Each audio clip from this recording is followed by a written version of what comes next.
बिहार में एनडीए के भ्रष्ट नेताओं के खिलाफ जनस्वराज पार्टी उदा किशुनगंज मधेपुरा कार्यालय में प्रेस कॉन्फ्रेंस आयोजित किया गया।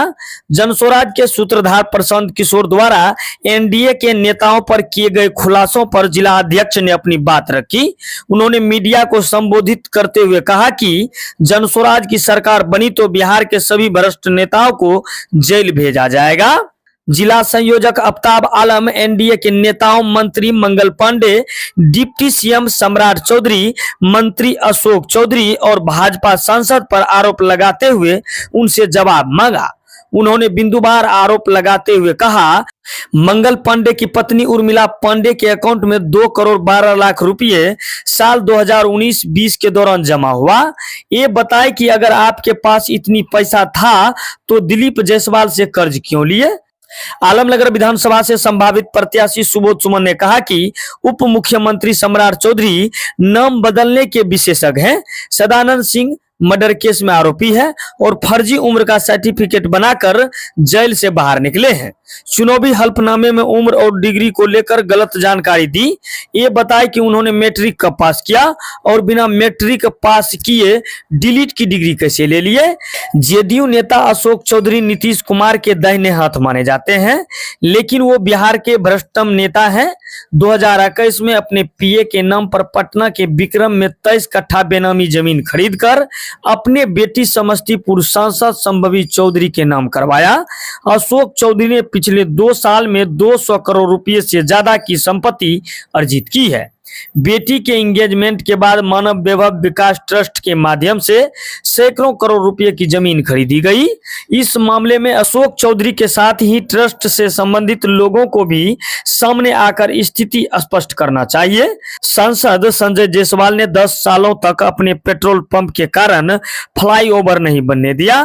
फर्जी बिल और नगर निगम की गाड़ियों के बिल के नाम पर पेट्रोल चोरी और भ्रष्टाचार किया। ऐसे नेता प्रशांत किशोर को जेल भेजने की बात करते हैं।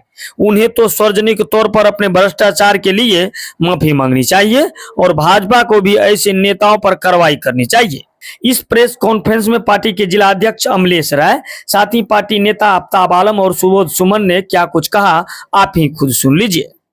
आज का जो प्रेस कॉन्फ्रेंस रखा गया है, जो पार्टी डबल इंजन की सरकार केंद्र से लेके राज्य में सुशासन की सरकार है, ईमानदारी का ढिंढोरा पीटने वाली सरकार है, ईमानदारी का चोला पहन के सरकार के बगल में बैठ के आज जो घोटाला किया गया है, हम गरीब और निसहायों के खून और पसीना का पैसा का जो घोटाला किया गया है, जगह जगह बेनामी जमीन, जगह जगह दवाई के नाम पर घोटाला, ये घोटाला जो किया गया है, उस घोटाला को जनस्वराज पार्टी के संस्थापक आदरणीय प्रशांत किशोर जी बहुत ही बेबाकी से तथ्य के साथ ये ईमानदार नेताओं का पोल खोले हैं।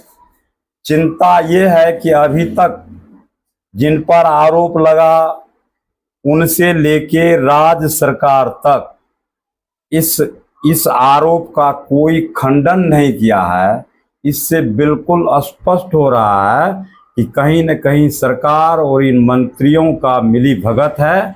नैतिकता के आधार पर सभी मंत्री को रिजाइन करना चाहिए। आरोप सिद्ध हो जाने तक इन लोगों को रिजाइन करना चाहिए नैतिकता के आधार पर। और मुख्यमंत्री जी को भी चुप नहीं रहना चाहिए। आज तक ईमानदारी का चोला मुख्यमंत्री जी पहने हुए हैं।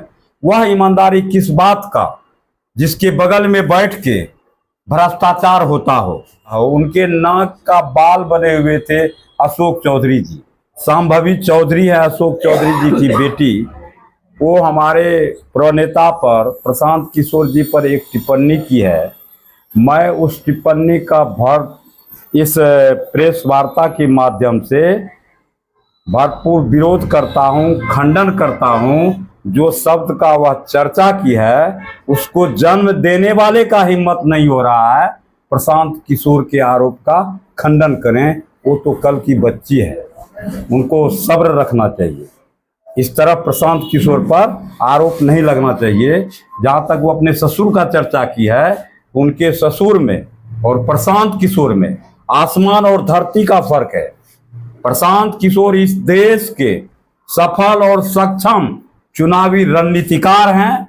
संभावी चौधरी अगर उन पर आरोप लगाई है तो उनको आरोप लगाने के पहले ये जानकारी रहना चाहिए कि जिनके नेतृत्व में वह अभी कार्य कर रही है उस नेतृत्वकर्ता का निर्माण करने में भी प्रशांत किशोर जी का बहुत बड़ा हक है, बहुत बड़ा अधिकार रहा है, बहुत बड़ा सहयोग रहा है। देखिए, अभी हम लोग अनुमंडल कार्यालय उदा किशुनगंज में हैं और हमारे अभी पूर्व के वक्ता हमारे जिलाध्यक्ष अमलेश राय जी हैं, बगल में आपके आलमनगर विधानसभा के भावी प्रत्याशी सुबोध मंडल जी। आज जो ये प्रेस कॉन्फ्रेंस रखा गया है या आप लोग जिस तरह से सवाल कर रहे हैं, इसमें सत्ता में आज 15-17 सालों से बीजेपी की सरकार है और जदयू की सरकार है, दोनों महागठबंधन की सरकार है। और आप देखेंगे कि सवाल अगर सरकार के लोगों से नहीं होगा, मंत्री से नहीं होगा, तो किन से होगा? एक बात। दूसरी बात, प्रशांत किशोर जी कभी भी अनऑथेंटिक, अप्रमाणित कोई भी सवाल नहीं खड़ा करते। उनके पास प्रॉपर जनसुराज के पास, प्रशांत किशोर जी के पास पुख्ता सबूत है कि किस तरह राजस्व की क्षति की है और बिहार के जो है संसाधन से, बिहार के राजस्व से, बिहार के पैसों से, बिहारियों के पैसों से किस तरह मंत्रियों का खेल हुआ है। इसमें मुख्य रूप से 3-4-5 चीज़ें हैं जो मैं आपको बता दूं कि प्रशांत किशोर द्वारा जो एनडीए पर आरोप लगाया जा रहा है वो क्यों लगाया जा रहा है। ऐसा नहीं कि बात बात में ही लगाया जा रहा है, उनका पुख्ता सबूत भी है। जिसमें पहला सबूत जो आप देखेंगे कि इसमें दिलीप जायसवाल के मामले में एक नया केस है। दिलीप जायसवाल पे कई गंभीर आरोप हैं, जिसमें किशनगंज मेडिकल कॉलेज पहले जो है एक क्लर्क का हुआ करता था जो जैन समुदाय के अल्पसंख्यक समुदाय से थे, और उस कॉलेज को उसने किस तरह अपना बनाया, किस तरह ट्रस्टी को चेंज किए, किस तरह इलीगल काम किए, और फिर उस मेडिकल कॉलेज से कितने मिनिस्टर्स के बच्चे को डॉक्टर की फर्जी डिग्री दी गई। ये एक सवाल है जो जांच का विषय है। पहली बात तो ये है। दूसरी बात है कि दिलीप जायसवाल के मामले में जो है, इस मामले में एक नया केस भी आया है और हमारे पार्टी के उपाध्यक्ष जो है वो वाईवी गिरी साहब, उन्होंने भी बताया है कि जो पीड़िता है उन्होंने बोला कि इस मामले में कोर्ट ने आदेश दिया था कि आप निष्पक्ष जांच करके पुलिस को आप रिपोर्ट सबमिट करें, लेकिन पुलिस ने नीपापोती करके निष्पक्ष जांच ना करके टेम्पर्ड जांच करके कोर्ट को पेश किया, जिस मामले में वाईवी गिरी जो है पुनः इस केस को खुलवाने के लिए उन्होंने अपील दायर किया है हाईकोर्ट में। पहली बात तो ये है दिलीप जायसवाल। मंगल पांडे के बारे में जो बता रहे हैं, क्योंकि वो स्वास्थ्य मंत्री थे, सवाल बनेगा, इसमें घबराने की कौन सी बात है। आज अगर मुझ पे कोई आरोप लगा रहे हैं तो आप अगर बेगुनाह हैं तो उसका सबूत दे दीजिए कि आप बेगुनाह हैं, है ना। और अगर आप गुनाह किए हैं और फिर भी आप एक तो चोरी है ऊपर से सीनाजोरी कि मैंने ऐसा नहीं किया, तो यहाँ साक्ष्य को जुटलाया नहीं जा सकता। मंगल पांडे की पत्नी के अकाउंट में बड़ी रकम आई है और मंगल पांडे जी कहते हैं कि हम जो है 25 लाख रुपए अपने पिताजी से उधार लिए, जबकि 2 करोड़ से ऊपर रुपए जो है पत्नी के अकाउंट में, जिसका ऑलरेडी प्रशांत किशोर जी ने खंडन भी किया है। ये पंजाब नेशनल बैंक का अकाउंट है और इस अकाउंट का नंबर है 149900141819। ये जो है साल 2019 और 2020 में 2 करोड़ 12 लाख रुपया इस अकाउंट में जमा हुआ, और आप कह रहे हैं कि हम 25 लाख रुपया जो है माँ बाप पिताजी से उधार लिए। तो आप अगर 25 लाख रुपए उधार लिए हैं तो ये 2 करोड़ 15 लाख रुपए फिर कहाँ से आए, उसको जस्टिफाई कर दीजिए, इसमें क्या प्रॉब्लम है। दूसरी चीज़ है सम्राट चौधरी जी, जो आप देखें कि नीतीश कुमार जी के कितने करीबी थे और पिछली सरकार में वो पुराने कांग्रेसी भी थे, और जब उनको कांग्रेस में कमाने धमाने का समझ में नहीं आया तो वो जदयू में चले आए, और जदयू में जब आए तो बहुत बार वो आप देखे होंगे कि डायरेक्ट सीएम के बगल में ही रहते हैं, वो नीतीश कुमार जी के बगल में।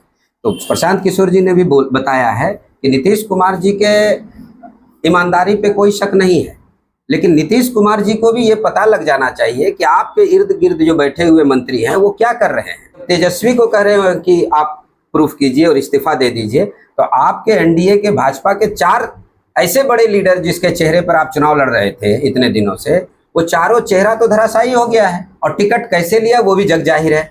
और संभवी चौधरी, जिनको राजनीति का कोई ज्ञान नहीं था और एक पढ़ी लिखी लड़की थी, मैं बहुत ही रेस्पेक्ट करता हूँ, महिला समाज की हैं और अच्छी बात है, लेकिन सवाल यह है कि क्या एलजेपी में पढ़े लिखे लोग नहीं थे, पढ़ी लिखी महिलाएं नहीं थी क्या? अशोक चौधरी जदयू में, और जिस जदयू को हराने के लिए रामविलास पासवान जी के लड़के ने ठेकेदारी ली मोदी जी से, और वो अपनी पार्टी से इनको एमपी का टिकट दे रहे हैं, और एमपी का टिकट में ये जब चुनाव जीतती हैं और फिर वो लोजपा की वकालत भी करती हैं। दूसरी तरफ वो जो बहू बनी है वो कुणाल जी की, आप देखेंगे कि महावीर मंदिर ट्रस्ट है पटना में, जैसे ही रेलवे स्टेशन से बाहर निकलेंगे महावीर मंदिर है बहुत बड़ा।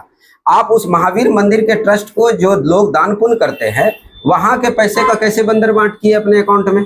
और आज जो है संभवी चौधरी पर जो है इस तरह का अगर आरोप लग रहा है या उनके पिताजी पर आरोप लग रहा है तो संभवी चौधरी इससे तिलमिलाई हुई है। आप इसको प्रूफ कर दीजिए ना कि क्या आरोप है।